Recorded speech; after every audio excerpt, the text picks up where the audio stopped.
Dobrý večer, pán Šimečka. Som naozaj potešený a poctený, že ste vy osobne sa už teda konečne tiež vyjadrili k tejto téme.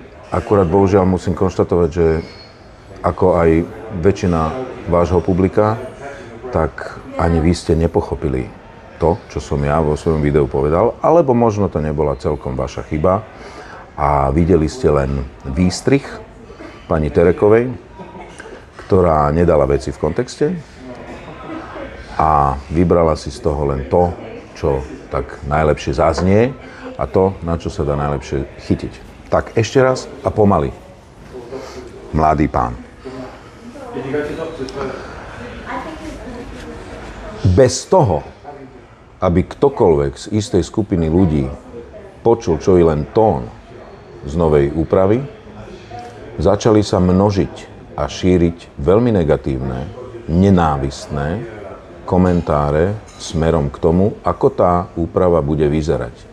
To znamená, ja som nezačal s tým, že tá hymna bude hnedá, zelená, taká alebo maková. S tým ste začali vy. Moje vyjadrenie spočíva v tom, že pre všetkých tých, ktorí odmietajú z akýchkoľvek, či už politických, alebo pocitových, alebo názorových dôvodov, čo i len dať šancu na vypočutie novej úprave štátnej hymny, je tu nepreberné množstvo verzií starých. Áno, pán Šimečka, rozumieme si? To znamená, máte verziu pána profesora Burlasa, máte verziu pána Petra Brajnera, máte verziu pána skladateľa Grešáka v spolupráci s dirigentom Bystrikom Režuchom. A potom sú tu staré verzie, prvá pôvodná, ktorú urobil Mikuláš Schneider-Trnavský, respektíve Jan Levoslav Bella. Tieto všetky verzie sú k dispozícii. Áno.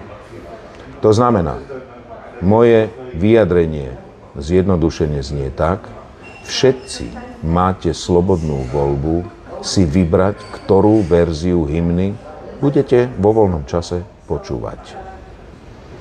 To znamená, rovnako je moja slobodná voľba sa nastaviť tak, pre koho tú hymnu ja vlastne píšem. A opakujem ešte raz, nepíšem ju pre hejterov, fejkerov a zamindrákovaných ľudí. A čas, ktorý sa kráti fejkerom, hejterom a zamindrákovaným ľuďom, to je proste objektívna pravda, lebo stačí si pozrieť čísla.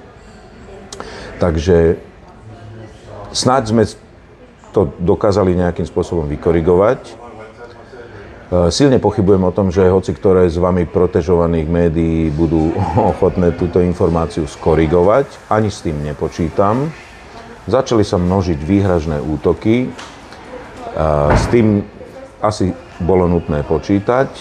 Až taká vysoká miera vašej tolerancie a vášho liberalizmu vlastne spôsobila túto fantastickú atmosféru v národe.